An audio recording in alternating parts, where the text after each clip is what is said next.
बहुत समय पहले चंदन नगर के जंगल में बंसी कौवा अपनी पत्नी टुनटुनी और 2 बच्चों के साथ रहता था।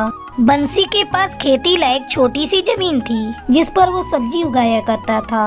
एक दिन उसकी पत्नी टुनटुनी उससे कहती है, सुनो जी, इस बार तुम अपने खेत में मटर की खेती करो। ठंड का मौसम आ रहा है, मटर की अच्छी बिक्री होगी। लेकिन टुनटुनी, अगर मैंने अभी अपने खेत में मटर लगा दिया तो उसे तैयार होने में समय लगेगा, तब तक घर का खर्च कैसे चलेगा। अगर मेरे पास थोड़ी और जमीन होती तो मैं हरे मटर उगाने के लिए सोचता। मेरे गहने हैं ना, तुम उसे बेचकर थोड़ी जमीन खरीद लो। आखिर मेरे गहने बक्से में पड़े हुए हैं, अगर वो आपके काम आ जाएंगे तो मुझे बहुत खुशी होगी। बात तो तुम सही कह रही हो, लेकिन तुम्हारे गहनों को मैं कैसे ले सकता हूँ? आखिर वो तुम्हारे माँ बाप ने तुम्हें दिया है। नहीं नहीं टुनटुनी, मैं तुम्हारे जेवर नहीं ले सकता। जैसे आज तक मैं खेती करता आ रहा हूँ वैसे ही खेती करूँगा। ऐसा कब तक चलेगा जी? ऊपर से साहूकार का भी कर्ज बढ़ता जा रहा है। मेरी बात मान लो। ठीक है टुनटुनी, तुम कहती हो तो मैं तुम्हारे गहने गिरवी रखकर थोड़ी जमीन खरीद लेता हूँ। अगर हरी मटर की फसल अच्छी हुई तो उसे बेचकर तुम्हारे गहने छुड़ा लूंगा। अगले दिन बंसी कौवा टुनटुनी के जेवर गिरवी रखकर थोड़ा जमीन खरीद लेता है और मटर बोने के लिए खेत की तैयारी करने लगता है। बंसी कौवा को खेत में काम करता देख बनवारी वहाँ आता है और उससे पूछता है, अरे ओ बंसी भैया, नए खेत में क्या उगाओगे? बनवारी भैया, मैं अपने खेत में हरी मटर की खेती करूंगा। ये तो तुमने बहुत अच्छा सोचा है। मैं भी अपने खेत में हरे मटर उगा रहा हूँ। अभी भी मेरे पास बहुत सारे हरे मटर के बीज बचे हुए हैं। तुम चाहो तो उन्हें मुझसे खरीद कर अपने खेत में बो दो। मैं तुम्हें बाजार से कम कीमत पर दे दूंगा। बनवारी दूसरों की तरक्की देखकर हमेशा जलते रहता था। उसने बंसी को खराब मटर के बीज दे दिए। बंसी अपने खेत में बनवारी से मटर के बीज खरीद कर बो देता है और खुशी खुशी अपने घर चला जाता है। कुछ दिनों बाद जब वो अपने खेत पर आकर देखता है तो उसके मटर के एक भी पौधे अभी तक नहीं उगे थे। ये सब देखकर बंसी कौवा रोने लगता है और दुखी मन से अपने घर आता है। क्या हुआ जी, आप रो क्यों रहे हैं? हम बर्बाद हो गए टुनटुनी। मैंने बनवारी से मटर के बीज लेकर अपने खेतों में बोया था, लेकिन वो सारे बीज खराब निकले। एक भी पौधा अभी तक अपने खेत में नहीं उगा है। उस बनवारी ने मुझे बहुत बड़ा धोखा दिया है। मैं उसे छोड़ूंगा नहीं। बनवारी से लड़ाई झगड़ा करके क्या होगा जी? अभी भी कुछ नहीं बिगड़ा है। ये लो, मेरे पास थोड़े से मटर के बीज हैं। मैंने पिछले साल पके हुए मटर से निकालकर इकट्ठा किया था। तुम इसे अपने खेत में ले जाकर बो दो। बंसी कौवा फिर से अपने खेत में मटर के बीज बोता है। 2 दिन बाद ही उसके खेत में हरे मटर के पौधे उगाते हैं। पौधों को देखकर दोनों पति पत्नी खुश हो जाते हैं। भगवान की कृपा से मटर के पौधे उगाए हैं, अब हमें इनकी अच्छी देखभाल करनी होगी। दोनों पति पत्नी अपने मटर की खेत की अच्छी देखभाल करने लगते हैं।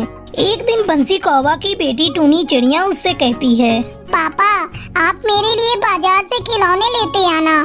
ठीक है बेटा, मैं तुम दोनों भाई बहन के लिए सुंदर सुंदर खिलौने बाजार से लेता आऊंगा। बंसी कौवा हरे मटर को बेचकर बहुत सारे पैसे कमाता है और खुशी खुशी अपने परिवार के साथ रहने लगता है।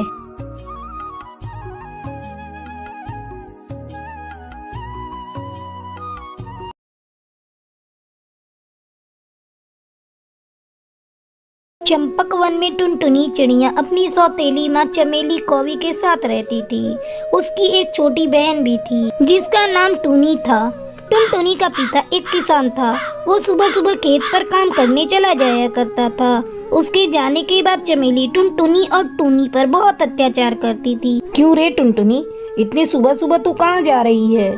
किसी यार से मिलने जा रही है क्या? नहीं माँ, मैं स्कूल जा रही हूँ। तुम मुझसे झूठ बोल रही है। तेरे हाथों में स्कूल बैग कहाँ है? माँ, आज स्कूल में रिजल्ट मिलने वाला है, इसीलिए मैं बिना स्कूल बैग के जा रही हूँ। तुझे स्कूल नहीं जाना। चलकर घर का काम कर। अगर तू स्कूल चली जाएगी तो घर का काम कौन करेगा? तूने बहुत पढ़ लिया, अब तेरी पढ़ाई लिखाई बंद। माँ, तुम इस तरह मेरी पढ़ाई बंद नहीं कर सकती। मुझे और पढ़ना है। मैं बड़ी होकर डॉक्टर बनूंगी। हा, बाप को एक अक्षर पढ़ने नहीं आता, बेटी चली है डॉक्टर बनने। मैंने कह दिया ना, तुझे अब नहीं पढ़ना।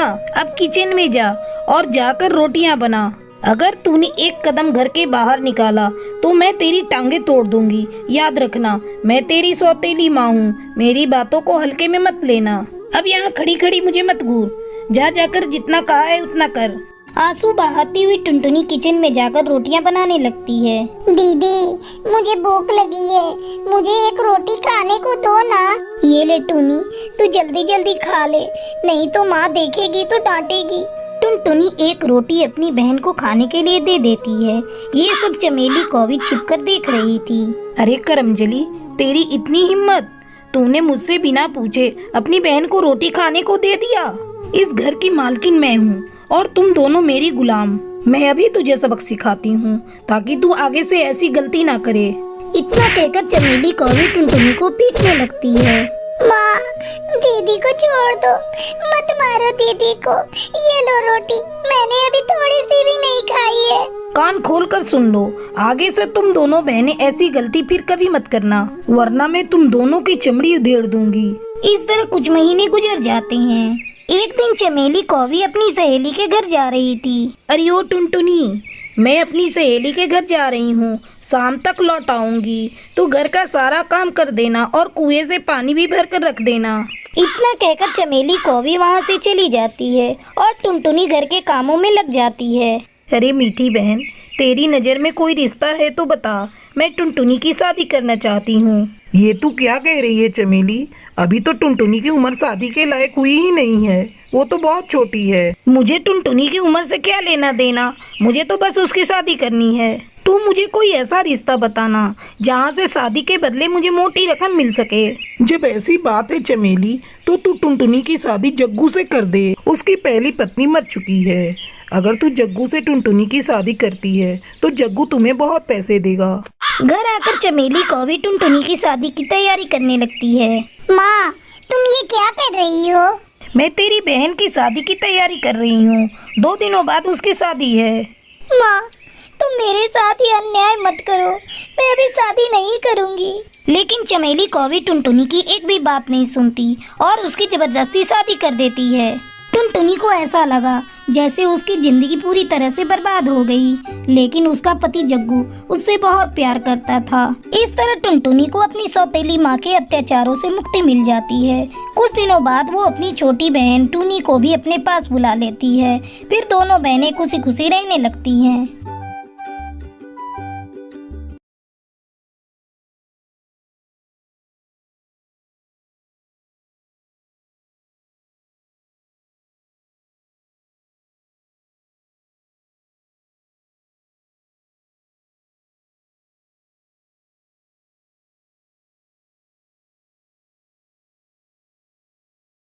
सुंदर वन में नगमा चिड़िया अपनी माँ सलमा चिड़िया के साथ रहती थी। नगमा चिड़िया बहुत गरीब थी।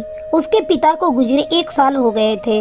उसकी माँ की तबीयत अक्सर खराब रहा करती थी। घर का खर्च चलाने के लिए नगमा चिड़िया शहर के एक फैक्ट्री में काम करने लगी। उस फैक्ट्री में कपड़े की सिलाई की जाती थी। एक दिन नगमा अपने काम पर जा रही थी, तभी उसकी माँ सलमा चिड़िया उससे कहती है, बेटा, मेरी दवा खत्म हो गई है। शहर से लौटते समय मेरी दवा भी लेती आना। मुआ, ये बीमारी मुझे छोड़ने का नाम ही नहीं ले रहा है। अगर मेरी तबीयत अच्छी होती तो मैं भी कोई काम कर लेती। अम्मी, तुम चिंता मत करो, अल्लाह ने चाहा तो तुम बहुत जल्दी ठीक हो जाओगी। और रही काम करने की बात, तो मैं काम कर ही रही हूँ ना, इतना तो कमा ही लेती हूँ कि अपना और तुम्हारा खर्च चला सकूँ। हाँ, कुछ बचा नहीं पाती। अम्मी, तुम्हें पता है आज बकरा ईद है। फैक्ट्री में बस 1 घंटे के लिए बुलाया गया है। आते समय मैं कुर्बानी के लिए बकरा भी लेती आऊंगी। अब तुम आराम करो। खुदा हाफिज अम्मी। खुदा हाफिज बेटा। नगमा चिड़िया अपने काम पर चली जाती है। 1 घंटे तक काम करने के बाद फैक्ट्री में छुट्टी कर दी जाती है। सभी वर्कर खुशी खुशी अपने घर जाने लगते हैं। तभी नगमा चिड़िया अपने मालिक असलम सेठ के पास जाती है। अस्सलाम वालेकुम सेठ जी। वालेकुम सलाम बेटा, कहो क्या बात है? वो सेठ जी, आज बकरा ईद है और मुझे कुर्बानी के लिए एक बकरा खरीदना है, पर मेरे पास बकरा खरीदने के लिए पैसे नहीं हैं। अगर आप मेरी मदद कर देते तो मैं भी कुर्बानी के लिए बकरा खरीद लेती। ये लो नगमा 5000 रुपए, जाओ जाकर तुम भी कुर्बानी के लिए बकरा खरीद लो। तुम हमारी बहुत होनहार वर्कर हो, आज के दिन मैं तुम्हें निराश नहीं कर सकता। ये पैसे बाद में तुम्हारे पगार से कटता रहेगा। आपका बहुत बहुत शुक्रिया सेठ जी। फैक्ट्री से निकलकर नगमा बकरा खरीदने के लिए जा रही थी। तभी वो देखती है कि रास्ते में एक कौवा घायल पड़ा है और उसके शरीर से खून बह रहा है। अरे ये कौवा तो बुरी तरह से घायल है। लगता है किसी शिकारी पक्षी ने इसे घायल कर दिया है। अगर मैंने इसे अभी अस्पताल नहीं पहुंचाया तो ये मर जाएगा। लेकिन क्या करूं, मुझे कुर्बानी के लिए बकरा भी खरीदना है। देर हो जाएगी। अल्लाह मुझे माफ करना, पहले मुझे इस कौवे की जान बचानी होगी। ऐसा सोचकर नगमा चिड़िया उस कौवे को पास वाले अस्पताल में पहुंचाती है। तुरंत डॉक्टर आफरीन घायल कौवे का इलाज शुरू कर देती है। तभी नर्स आकर बताती है, इनके शरीर में बहुत गहरे जख्म हैं, ऑपरेशन करना होगा। आप 10,000 रुपए काउंटर पर जमा करा दीजिए। इतना कहकर वो नर्स वहाँ से चली जाती है। मेरे पास तो बस 5000 रुपए हैं, बाकी का 5000 रुपए मैं कहाँ से लाऊं? तभी वो नर्स फिर से आती है और घायल कौवे का पर्स नगमा चिड़िया को देती है। नगमा पर्स खोलकर देखती है, उसमें बहुत सारे रुपए थे। या अल्लाह तेरा लाख लाख शुक्र है, अब इस घायल पक्षी की जान बच जाएगी। वो तुरंत 10,000 रुपए काउंटर पर जमा कर देती है। अरे सेठ जी आप और यहाँ? हाँ नगमा, यहाँ मेरा बेटा सलमान कौवा भर्ती है। वो घायल कौवा सेठ असलम का बेटा था। सेठ जी मुझे पता नहीं था कि ये आपके बेटे हैं। मैं तो बकरा खरीदने के लिए बाजार जा रही थी, तभी मुझे ये रास्ते में घायल मिले और मैंने पहले इन्हें अस्पताल में भर्ती कराना जरूरी समझा। नगमा मैं तुम्हारा शुक्रिया किस तरह से अदा करूं? आज तुम्हारी वजह से मेरे बेटे की जान बची है। ये लो 10,000 रुपए, इसे तुम्हें लौटाने की कोई जरूरत नहीं है। जाकर धूमधाम से बकरीद मनाओ। फिर नगमा चिड़िया बाजार जाती है और एक बकरा खरीदती है। तभी उसे अपनी माँ की दवा की याद आती है। वो दवा लेती है और खुशी खुशी अपने घर आ जाती है। घर आकर नगमा चिड़िया सारी बात अपनी माँ को बताती है। फिर दोनों माँ बेटी खुशी खुशी बकरीद मनाती हैं।